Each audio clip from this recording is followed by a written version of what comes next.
കഴിഞ്ഞ വർഷം ദുബായ് അയ്യപ്പ സേവാ സമിതി പ്രവർത്തകർ സന്നിധാനത്ത് സമർപ്പിച്ച തങ്കത്തിൽ തീർത്ത ഹരിവരാസന ശിലാഫലകം എവിടെയെന്നതിൽ അവ്യക്തത.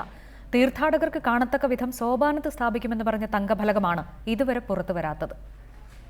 കഴിഞ്ഞ മണ്ഡല തീർത്ഥാടന കാലത്ത് ദുബായ് അയ്യപ്പ സേവാ സമിതി പ്രവർത്തകരിൽ നിന്ന് അന്നത്തെ Sabarimala executive officer VS Jayakumar തങ്കത്തിൽ തീർത്ത ശിലാഫലകം ഏറ്റുവാങ്ങുന്നതിന്റെ ദൃശ്യമാണിത്. വിശ്വമോഹനം ഹരിതീശ്വരം ആരാധ്യപാദുകം. 2 അടി നീളവും 2.25 അടി വീതിയുമുള്ളതായിരുന്നു ഹരിവരാസന കീർത്തനം മുഴുവൻ എഴുതപ്പെട്ട തങ്കശിലാഫലകം. ശിലാഫലകം ഏറ്റുവാങ്ങിയതിനു ശേഷം ഏതാനും ദിവസം തീർത്ഥാടകർക്ക് കാണത്തക്ക വിധം ഫലകം പ്രദർശിപ്പിക്കുകയും ചെയ്തു.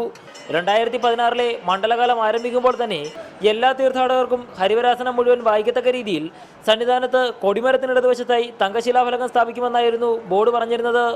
എന്നാൽ ഈ വർഷത്തെ തീർത്ഥാടനകാലം അവസാനിക്കാറായിട്ടും ഫലകം ഇതുവരെ ഒരിടത്തും സ്ഥാപിച്ചിട്ടില്ല. കോടിക്കണക്കിന് രൂപ വിലയുള്ള തങ്കശിലാഫലകം എവിടെയാണ് സൂക്ഷിച്ചിരിക്കുന്നത് എന്നതിലും അവ്യക്തത നിലനിൽക്കുന്നു. തീർത്ഥാടകർ വഴിപാടായി സമർപ്പിച്ച തങ്കശിലാഫലകം എന്തിനാണ് ഒളിപ്പിച്ചിരിക്കുന്നത് എന്ന ചോദ്യവും ഉയരുന്നുണ്ട്. തീർത്ഥാടന കാലം അവസാനിക്കാൻ ഇനി ദിവസങ്ങൾ മാത്രമാണ് ബാക്കിയുള്ളത്. അതുകൊണ്ട് തന്നെ മകരവിളക്ക് തീർത്ഥാടനത്തിനെത്തുന്ന തീർത്ഥാടകർക്കെങ്കിലും തങ്കശിലാഫലകം കാണാനാകുമോ എന്ന ചോദ്യമാണ് ഉയരുന്നത്.